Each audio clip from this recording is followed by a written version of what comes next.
Well, we need Ronnie to go out and play with consistency. We need him to defend the ball well, make good decisions in the infield, take more of a leadership role in the infield.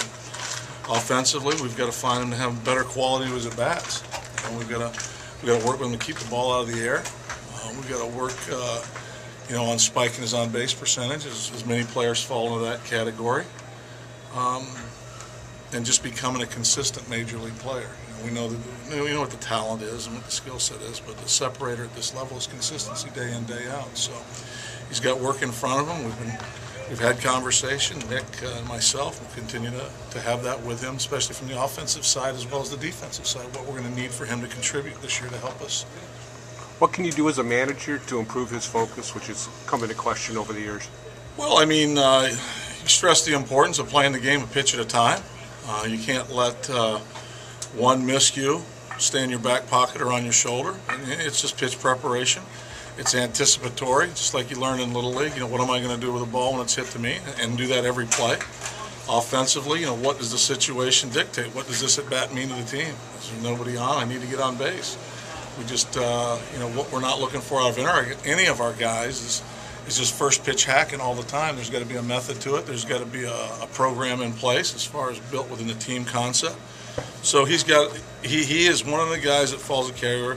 We've got work to do. The focus, you give him a chance and the freedom to go play. If the focus seems to come and go with some inconsistency, you address it. And one of the other ways to address it with anybody is you unplug him for a little bit of time and just give somebody else a chance to get in there and work. But coming in, everybody's got a clean slate. Everybody will know where their areas of improvement are and what they need to be and the level of execution that they need to have to contribute and play on the club. Talking with Ronnie this morning, he mentioned a couple of times swinging hard at every pitch, driving the ball. It sounded as if he was seeking to become more of a power hitter this year. Is that something you guys have stressed to him, or is that no? Power. I'm not going to get caught up in a conversation I wasn't a part of. Mm-hmm. So I don't want to read things into comments that I'm not a part of. We want players to drive the ball. We want players to focus on backspin the ball, keep the ball, to be aggressive within the strike zone, that show some discipline within the strike zone.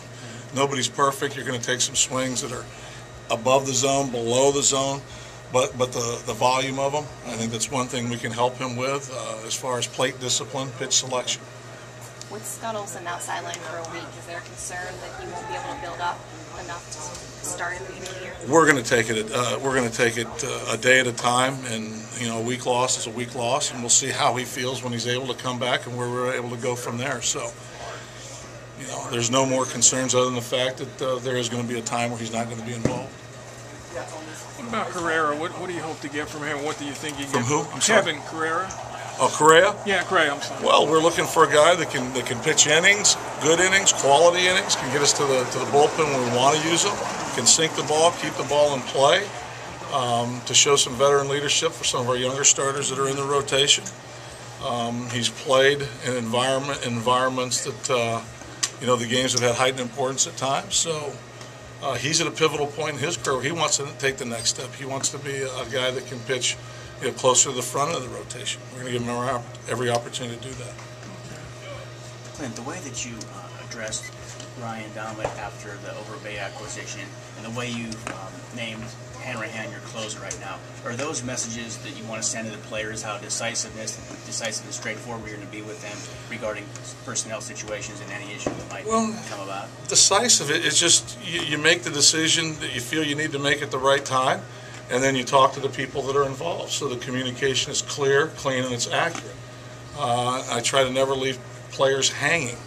I was a player once, and I know when you don't hear, your mind takes you places you might not need to go. So I'm just trying to give them the information they need to have so they can stay focused on what they can control, not the things they can't control. In Ryan's particular case, he's got every intention of coming out here and being a pivotal part of this ball club, and that's what we want from all of our guys. But when decisions need to be made, and they come across my desk, I'm going to make them. I'm going to make them in the best interest of the ball club. And the beauty of it is, you make decisions at a certain point in time, and a lot of things are out of your control that can change. And I just want to make sure all our players are working towards being ready to start the season at a competitive major league caliber in case something happens along the way. You know, so there's no, well, I don't need to do this or I don't need to do that because this is the position I'm in. You know, in the case, perfect example, Scott Olson goes down yesterday. You know, you rearrange the deck a little bit as you're going in, you're thinking forward. So we want our guys to stay hungry. We want them to stay ready. Evan Meek, how can he help you, or what do you hope to get from him out of the bullpen? Well, I'm not so sure what we're hoping to get out of him. He's already proven himself very qualified at the back end of the game. So he's a guy that can get the ball to the ninth inning guy, maintain the lead, secure the lead. He can pitch at the back end on the days that Joel won't be available. Very competitive. You know, he made the All-Star team last year. They don't give those things away. He's earned his way. He's got more in front of him. There's more he wants to do. So he's self-motivated as well as team-motivated. Do you have to give Ronnie a club, a set of clubs, or a card to get his uniform now? You know, I'm going to tell you one thing that's impressive is Ronnie made that decision all by himself. Who he talked to along the way, I don't know, but I happened to be in Pittsburgh when he called up and thought it might be a good idea to change his uniform. And when we had our conversation over the winter, I said, that's already, you're making good decisions already. So you chose 13 and let him take. I didn't choose any number going in. He had 13. I said, we'll just wait and see how this plays itself out. I've worn different numbers. He changed his number. Okay, so he changed his and you got his then. Yeah. Thank you. Thank you. Appreciate it. We good? Thanks, Clint.